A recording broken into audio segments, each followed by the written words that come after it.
各位好，欢迎收看新唐人环球直击。首先来看今天新闻的主要内容。共军雷达锁定日战机，日方强烈抗议，澳防长挺日。香港立法会选举11人被捕，鸿福苑选区投票率低。贝宁士兵电视宣布夺权，政府表示政变企图已挫败。川普白宫发布2025肯尼迪中心荣誉奖，多位明星获殊荣。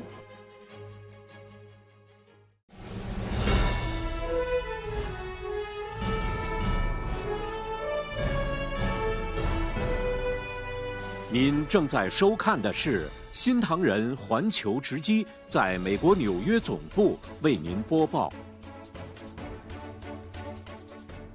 周六，中共军机在日本冲绳附近的公海上对日本自卫队战机进行多次雷达照射锁定。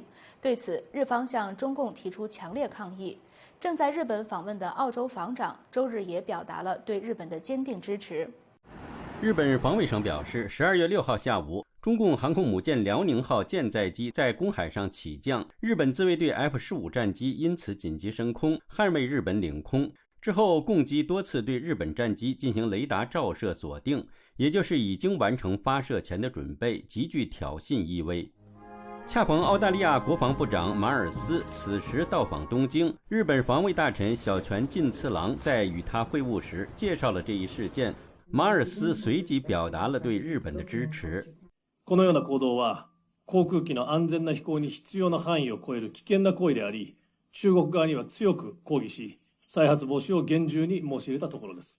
The events last night are concerning, and Australia has also experienced concerning events in interactions with the PLA.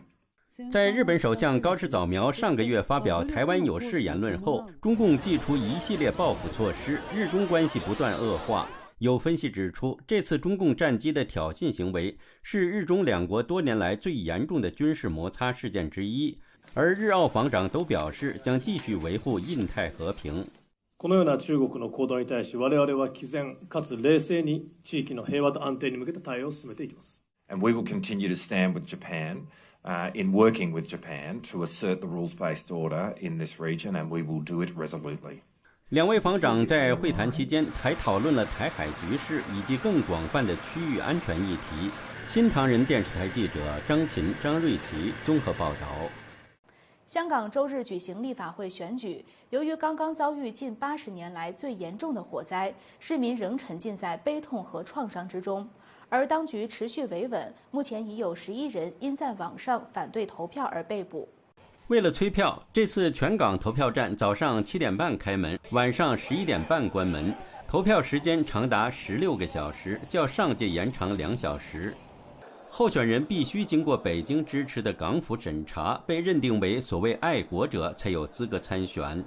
在靠近中国的新界大埔区，也就是鸿福苑大火的所在区域，安保措施十分严密。周日清晨，约100名警察在鸿福苑周边巡逻。选举委员会公布，截至晚上8时半，投票率为29.06%，投票人数较上届少4.8万人。鸿福苑所在的新界东北选区投票率为全港最低。People are, not caring about the elections. People are still rehealing out of the tragedies. People are still need time.To heal themselves, both outside and inside Hong Kong. 就在港人仍沉浸在哀伤中，要求究责之际，港府却在大肆抓捕。一名71岁男子因在网络上批评港府与北京处理鸿福苑大火不力，周日遭到国安局抓捕。香港廉政公署也证实，周日再抓捕4名在网上呼吁反对投票的民众，目前累计已有11人因此被捕。中共驻港国安公署周六还约谈一些在港外国新闻机构负责人和记者，警告他们不许借鸿福苑大火攻击立法会选举，不要触碰中共的法律红线。新唐人电视台记者严峰、荣誉综合报道。周日清晨，一组士兵突然出现在西非国际贝宁的国家电视台，宣布夺权并暂停宪法，指控总统塔隆政府未能处理北部安全危机、妥善照顾阵亡士兵家属等。不过，政府稍晚澄清，政变企图已被挫败，塔隆政权仍在掌控之中。至少8名士兵出现在电视台上，他们自称隶属于帕斯卡上校领导的重建军事委员会，并宣读声明，解散所有国家机构，停止政党活动，关闭边界，全面接管国家权力。不过，内政部长塞杜周日稍晚发表声明表示，政府已挫败这次政变企图，呼吁民众保持日常生活秩序。贝宁位于西非中南部，政体为总统制共和国。现任总统塔隆自2016年起已连任2届，早前曾表示不会在2026年大选中寻求第3任期。新唐人电视台记者徐哲、赵嘉林综合报道。周六，乌克兰迎来武装部队日，总统泽连斯基在基辅向军人致意，强调乌克兰在战争中的韧性。他同时表示，已经跟美方进行了长时间通话，讨论推动和平进程的下一步安排。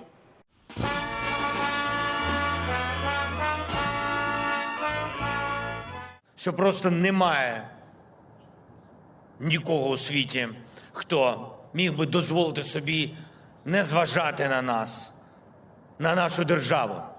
І навіть ті у світі, хто все ще не вірить в Україну, або просто недостатньо знає про нашу державу, все одно змушені рахуватись із тим, як відреагує Україна.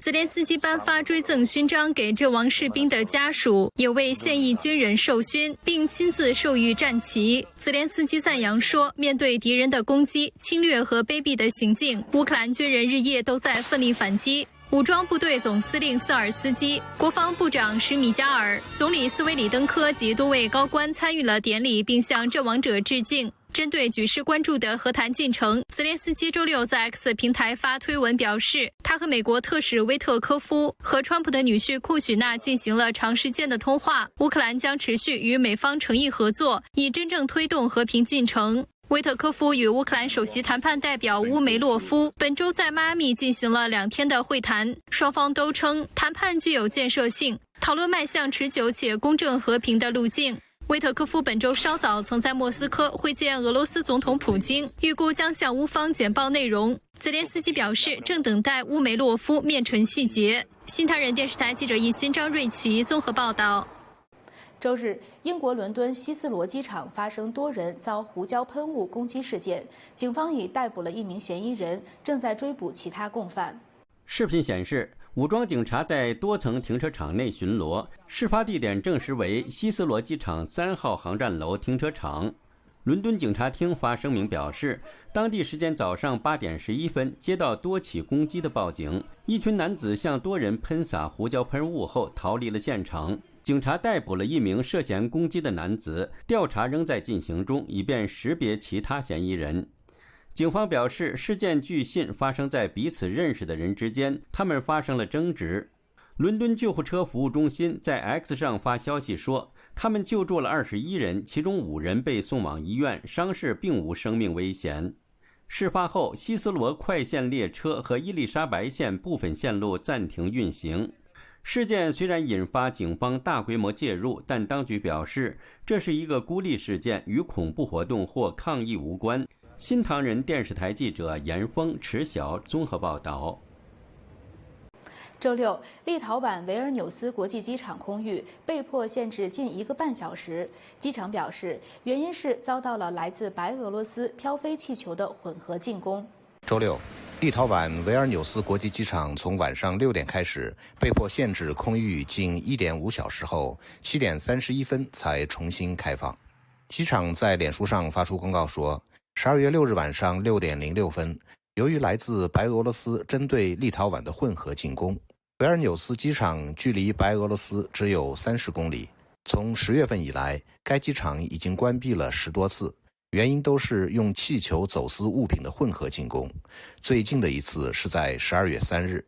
立陶宛官方说，这些气球来自于白俄罗斯的香烟走私犯。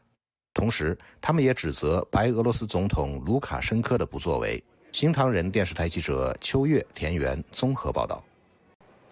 周六，美国总统川普在白宫椭圆形办公室颁发2025年肯尼迪中心荣誉奖，表彰多位在美国艺术与文化领域具有代表性的明星。今年的得奖者包括凭借电影《洛奇》成名的好莱坞演员史特龙、迪斯科歌手盖诺、乡村音乐歌手史崔特、摇滚乐团 Kiss 以及演员兼歌手克劳佛。These are among the greatest artists, actors, and performers of their generation, the greatest that we've seen. 这款奖章由珠宝商蒂芙尼设计。今年的颁奖典礼首次移师白宫，象征川普对肯尼迪中心的改革与重视。当晚，川普还与国务卿卢比奥等人一同出席了国务院肯尼迪中心的荣誉勋章颁奖晚宴。新唐人电视台记者徐哲、一龙综合报道。广告之后，请您继续收看。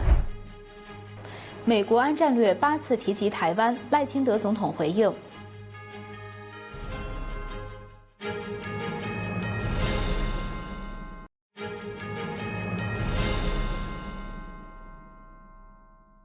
美国公布最新版国家安全战略报告，不仅8次提及台湾，更重申不支持任何片面改变台湾现状。中华民国总统赖清德周六在社群平台回应，感谢美方将遏阻对台冲突列为优先事项，台湾将坚定致力于强化自我防卫，维护区域和平，还强调台湾没事，印太就没事。美国白宫5日公布最新版国家安全战略报告，将维持长期的对台政策声明，即美国不支持任何单方面改变台湾海峡现状的行为。内文提及台湾8次，反映对台海局势的重视。中华民国总统赖清德6日在社群平台发文表示，诚挚感谢美国国家安全战略将遏阻对台冲突列为优先事项，并强调第一岛链的安全。很清楚地点明了，中国是区域和平稳定最大的威胁来源。这整个战略最重要的目标，最后是希望能够防止中国进犯台湾。这当中提到，可以说是台湾没事，印太就没事。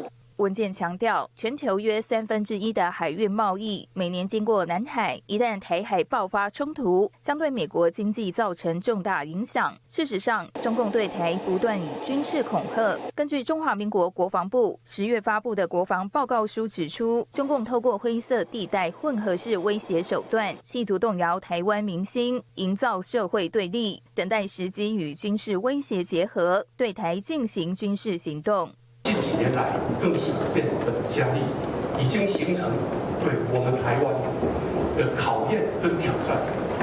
那么，这使得我们更加意识到，台湾社会要维持民主自由体制，就必须团结反共；要捍卫民主生活方式，就必须更加坚定反共。我希望在面对中国未来威胁的时候，台湾第一步就是要团结，用民主来团结国家。用反共来凝聚人民的力量。第3个，国家利益最优先，同一个国家，同一个国家认同，才有办法团结。面对中共威胁，赖清德出席论坛活动时再次强调，台湾不分党派必须团结，认同同一个国家，不管是台湾认同或是中华民国认同，都应该一起尊重。新唐人亚太电视胡宗汉、李晶晶，台湾台北报道。下面请看中国1分钟。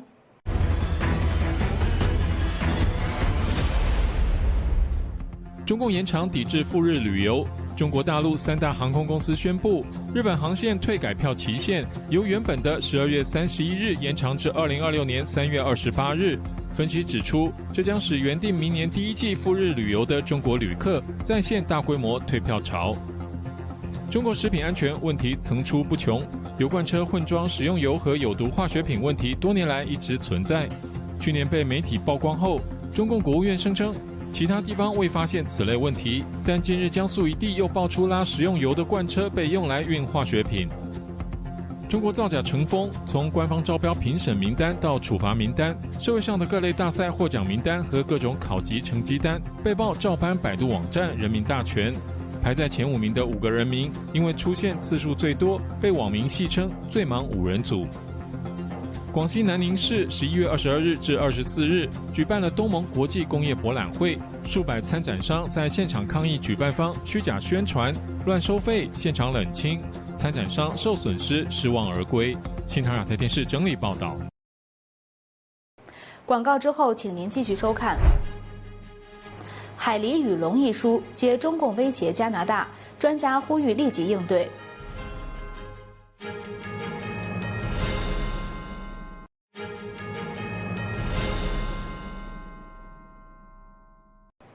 加拿大知名学者查尔斯·伯顿近日在多伦多与渥太华举行新书《海狸与龙》发布会，揭露中共对加拿大各领域的影响，强调自由民主与国家主权，并提出加中政策建议。请看报道。《海狸与龙》一书以作者个人经历和独特视角，揭露了中共数十年来透过外交操控、商业和文化渗透，威胁到加拿大自由。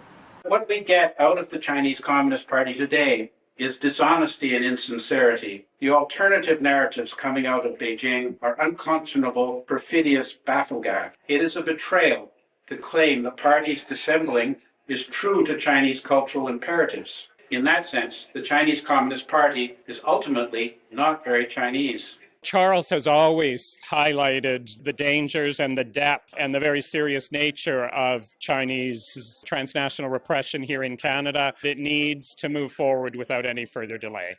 同时，伯顿也通过分析历史案例和现实的外交事件，指出加拿大政府地缘政治的误判，使国家受制于中共。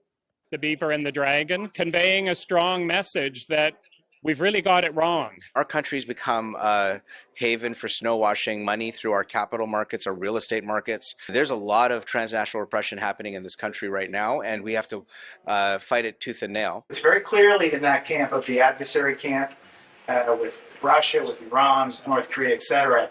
伯顿强调自由民主、人权和主权的重要性，并对加中政策提出了建设性的意见。I urge caution in the government. I think our primary focus for trade diversification should be democratic countries that pose no existential threat to Canada as China does. I don't think we can align ourselves in any way with China. It's fine to do business with China, but we have to put conditions on it and then stand by them. They have to stop oppressing and repressing Chinese diaspora community around the world. 新唐人电视台加拿大记者站采访报道。接下来，请看财经100秒。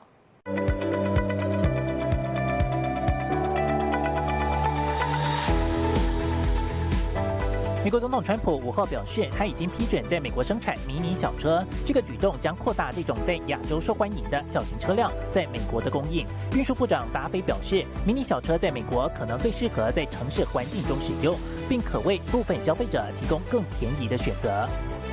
台湾内政部以打诈为由封锁中国社群媒体 App 小红书1年。CNN 指出，中共要求小红书和 TikTok 等中国应用程式企业将资料储存在国内，并允许政府存取这些资料。北京方面也会积极监控和审查其认为不利的内容。专家表示，这种做法也会左右公众舆论。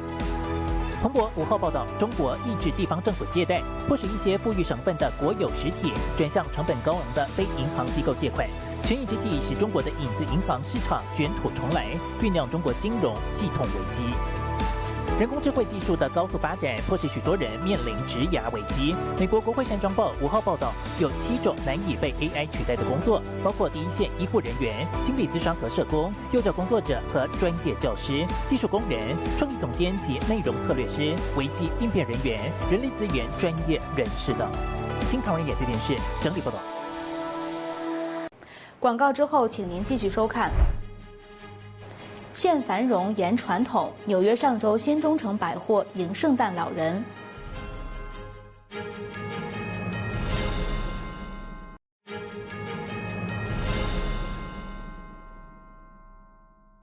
纽约上周呈现的一座老城市中城市的地标建筑新中诚百货公司，周六举办了与圣诞老人合影活动，当地警察局也参与，延续社区的圣诞传统，场面热闹。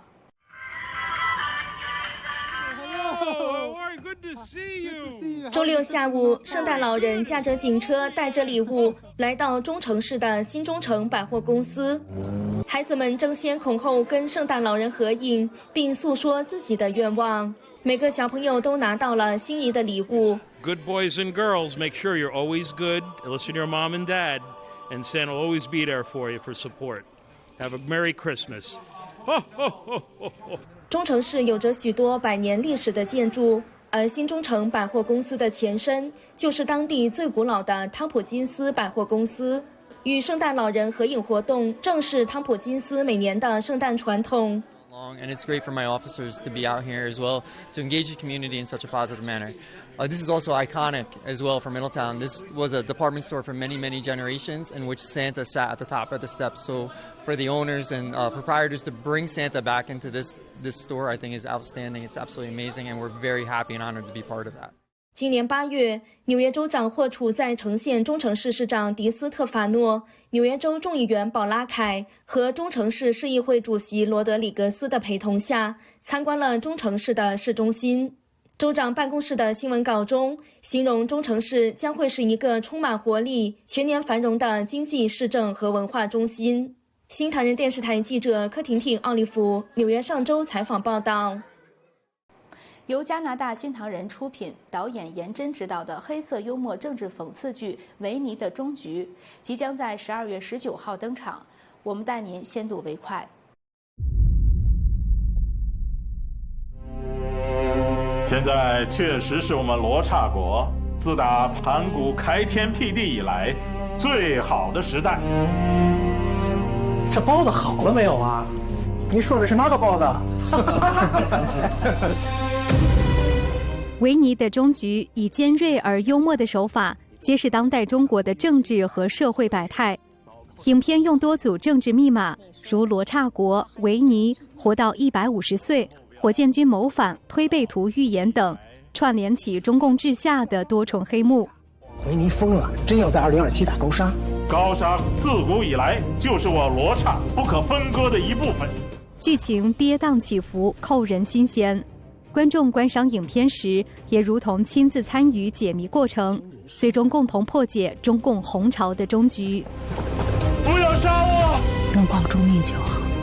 维尼的终局由加拿大新唐人出品，导演颜真编剧并执导，全片共6集，每集15分钟短剧。从12月19号起，每周5在干净世界独家更新，请锁定干净世界观看。感谢您收看这次的新唐人环球直击，我们下次节目时间再见。